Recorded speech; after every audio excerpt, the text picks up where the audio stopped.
Dear students, कैसे हैं आप। आज से हम लोग इस चैनल पर प्रीवियस ईयर जेडबलई मेंस में फिजिक्स में जो भी क्वेश्चंस आए हैं तकरीबन 18 इयर्स के आसपास के, वो आपसे डिस्कस करना शुरू करेंगे। हमारा पहला चैप्टर होगा इलेक्ट्रोस्टैटिक और उसमें भी जो पहला टॉपिक है वो है electric force, that means the Coulomb's law and superposition principle. तो आइए डिस्कस करते हैं क्वेश्चन नंबर 1।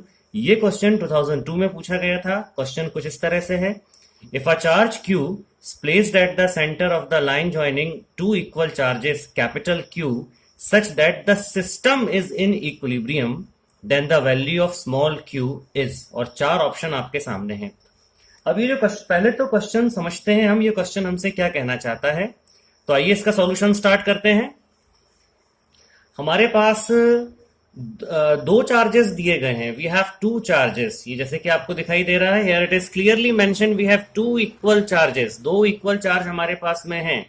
इंपॉर्टेंट बात ये है कि दो इक्वल चार्जेस तो हमें गिवन हैं, बट हमको ये नहीं मालूम कि इनका नेचर क्या होगा। ठीक है, तो अब ये सॉल्यूशन किस तरह से प्रोसीड होगा ये आप देखेंगे। So we have started the solution. If a charge small q is placed at the center of the line joining two equal charges capital Q, तो सबसे पहले यहां पर एक रफ स्केच आप बना लें। ये मेरी एडवाइस है, फिजिक्स में हमेशा आप एक स्केच बनाकर ही काम करें तो वो ज्यादा बेटर फील आपको देगा। Suppose I have taken 2 points, मेरे पास मान लीजिए 2 पॉइंट्स हैं A and B, and as per the demand of the question ये 2 पॉइंट्स पर मैंने दो इक्वल चार्जेस रखे हैं, capital Q and capital Q। Distance के बारे में कोई जिक्र क्वेश्चन में नहीं किया गया है, तो मन से ही लेनी पड़ेगी। Let the distance between the two charges that I have taken is small r। Now according to the question, if a charge small q is placed at the centre of the line joining the two equal charges. अब आपको यहां पर इसके centre पर, मान लीजिए यहां पर ये जो लाइन ज्वाइनिंग है इस पर सेंटर मैंने C ले लिया है, और इस सेंटर पर जो तीसरा चार्ज है एज पर द क्वेश्चन वो कितना दिया गया है, वो स्मॉल q मैंने रख दिया। क्योंकि C पॉइंट सेंटर पर है, दैट्स वाई ये जो दो डिस्टेंस हैं इनकी वैल्यूज हो जाएगी r/2 एंड r/2। मतलब नेक्स्ट इज, ये हमारे पास में स्केच बन गया। If the system is in equilibrium then the value of small q is. देखिए बहुत इंपॉर्टेंट लाइन है ये, अगर सिस्टम इक्विलिब्रियम में है। यहां मैं आप लोगों से ये की टर्म डिस्कस करना चाहता हूं। देखिए सिस्टम, पहले तो आप ये समझे फिजिक्स में सिस्टम वर्ड का मतलब क्या होता है। जैसे कि इस प्रॉब्लम को अगर हम देखें तो हमारे इस प्रॉब्लम में टोटल 3 चार्जेस हैं। 2 हैं जिनका मैग्नीट्यूड कैपिटल Q है, और जो तीसरा चार्ज है जिसका मैग्नीट्यूड स्मॉल q है। तो सिस्टम का मतलब होता है इन तीनों का ही सेट। सिस्टम इक्विलिब्रियम में है मतलब ये तीनों ही चार्जेस इक्विलिब्रियम में होंगे, और तीनों चार्ज इक्विलिब्रियम में होंगे इसका मतलब होगा आप इनमें से किसी भी एक चार्ज पर लेकर बात कर लें, उस पर लगने वाला नेट फोर्स 0 होगा। तो सिस्टम इक्विलिब्रियम का मतलब होता है वहां किसी भी आप एक चार्ज को उठाकर बात कर लें, उस चार्ज पर लगने वाला जो नेट फोर्स है उसे क्या होना चाहिए, उसे 0 होना चाहिए। अब आइए इस क्वेश्चन को सॉल्व करना शुरू करते हैं। कैपिटल Q, जैसा कि यहां मेंशन है कि हमारे पास कैपिटल Q दो इक्वल चार्जेस हैं। अगर कैपिटल Q इक्वल चार्जेस हैं तो कुछ हमको इनके नेचर के बारे में मानना पड़ेगा। मान लीजिए कि हमारे कैपिटल Q दोनों के दोनों पॉजिटिव हैं।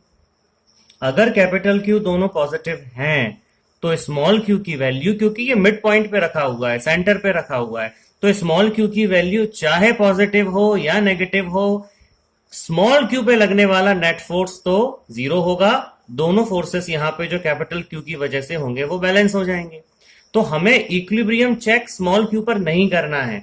हमको जो इक्विलिब्रियम चेक करना है वो स्मॉल q के अलावा A और B पे रखे हुए किसी भी चार्ज पे कर सकते हैं। फॉर एग्जाम्पल मैंने यहां पर B कंसीडर किया।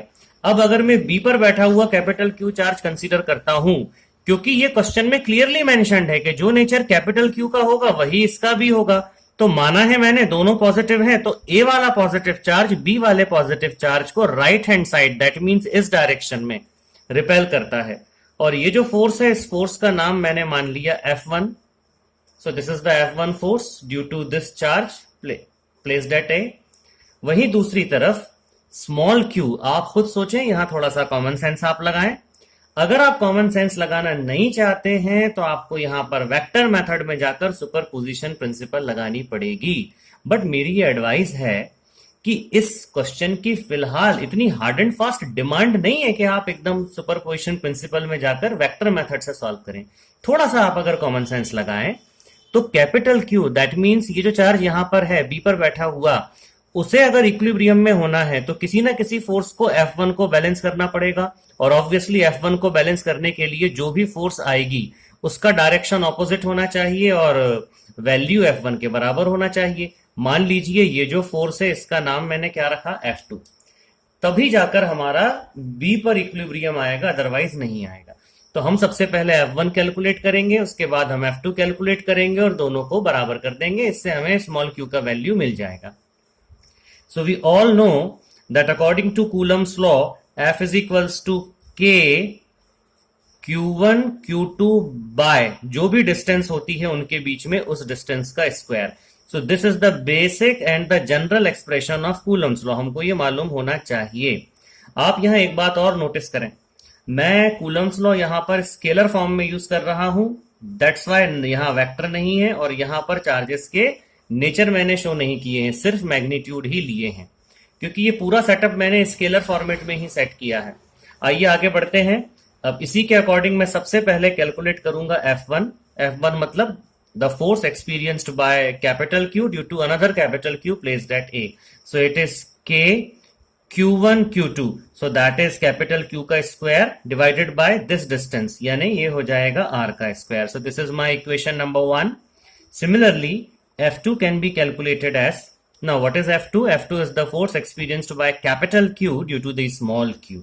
So F2 is equals to K Q1 Q2, ये जो दो चार्जेस है मैंने यहाँ लिखे हैं और इनके बीच में जो डिस्टेंस है उसका स्क्वायर, तो इनके बीच में डिस्टेंस r/2 है तो ये हो जाएगा r/2 का होल स्क्वायर। दैट मीन्स यहां पर जो F2 की वैल्यू आती है वो आती है K QQ by, this is R square by 4, तो आर स्क्वायर तो यहां रहेगा, 4 ऊपर चला जाएगा and this is my equation number 2। क्योंकि सिस्टम इक्विलिब्रियम में है, because the system is in equilibrium, it means F1 must be equals to F2। Since the system is in equilibrium, ये जानकारी हमको क्वेश्चन में ही प्रोवाइड की गई है। Since the system is in equilibrium, system हमारा इक्विलिब्रियम में है, therefore F1 is equals to F2, F1 F2 के बराबर होगा। So K Q square by R square is equals to 4K Q Q by R square। तो R square से R square cancel हो जाएगा, क्लियर, ये कैंसिल हो जाएगा, K कैंसिल हो जाएगा और एक ये स्क्वायर है तो एक Q भी कैंसिल हो जाएगा। फाइनली मेरे पास बचेगा capital Q is equals to 4 times of small q. Now this can be written as small q is equals to q by 4, इसे लिखा जा सकता है। तो इंपॉर्टेंट बात यहां पर ये है, बहुत ध्यान से आप देखें, इंपॉर्टेंट बात यहां पर ये है कि जो q by 4 है, ठीक है, ये जो q by 4 यहां से मैंने निकाला, ये मैंने यहां पर बिना किसी वेक्टर मेथड के निकाला है, ये मैंने स्केलर मेथड से निकाला है। अगर ये मैंने स्केलर मेथड से निकाला है तो यहां पर जो मुझे आंसर मिला है स्मॉल q का, ये स्मॉल q का सिर्फ मैग्नीट्यूड है। ये इंपॉर्टेंट बात आप ध्यान रखें, क्योंकि आप यहां ऑप्शन सी और डी को चेक करें। ऑप्शन सी q/4 है जो मुझे मिल रहा है, लेकिन ऑप्शन डी यहां पर आता है -q/4। मैं एक बात आप सब लोगों को क्लियर, बिल्कुल बहुत ही क्रिस्टल क्लियर करना चाहता हूं कि अगर हमसे पूछा गया है what is the value of small q, small q की वैल्यू क्या होगी, तो हमको ये बताना है कि उसका मैग्नीट्यूड क्या होगा और उसका नेचर क्या होगा। तो यहां पर आंसर जो q/4 आया है ये तो सिर्फ मैग्नीट्यूड बताता है, अभी नेचर का इन्वेस्टिगेशन नहीं है, ये नेचर के बारे में कुछ भी नहीं बताता है। नेचर की जानकारी तो हमको हमारे फिगर से मिलती है और उस फिलॉसफी से मिलती है जिसको लेकर हमने ये प्रॉब्लम सॉल्व करना स्टार्ट किया था। क्या हम सबने यहां पर स्मॉल q के बारे में जब ये F2 का डायरेक्शन रिवर्स किया था तो ये डिसाइड किया था कि what ever be the nature of capital Q, small q का नेचर उससे ऑपोजिट होगा? The answer is yes. अगर कैपिटल Q पॉजिटिव हम मानते हैं तो स्मॉल q को नेगेटिव होना पड़ेगा, अगर कैपिटल Q नेगेटिव है तो स्मॉल q को पॉजिटिव होना ही पड़ेगा।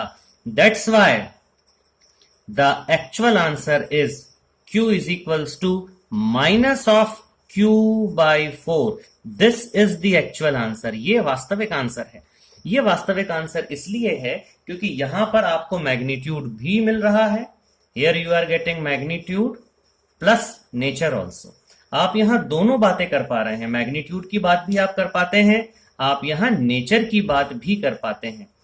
जैसे अगर आप कैपिटल Q की वैल्यू यहां नेगेटिव लेते हैं तो आपको यहां Q की जगह माइनस Q रखना चाहिए। So minus minus becomes plus. और अगर यहां पर कैपिटल Q पॉजिटिव है तो Q यानी स्मॉल q ऑब्वियसली नेगेटिव होगा। सो इन दिस वे फाइनली ये कंक्लूड होता है कि हमारा जो क्वेश्चन है इसका सही ऑप्शन है option D. The correct option is D. मैं लिख देता हूं यहां पर, हमारा जो करेक्ट ऑप्शन है वो होता है डी। सो आई होप आपको ये सॉल्यूशन क्लियर हुआ होगा। अगर आपको लगता है कि ये क्वेश्चन आपको क्लियर हुआ है, ये सॉल्यूशन आपको समझ में आया है और ये आपके लिए बेनिफिशियल है, तो इस वीडियो को आप शेयर करें, आप इसे लाइक करें और मिलते हैं नेक्स्ट वीडियो में अगले क्वेश्चन के साथ।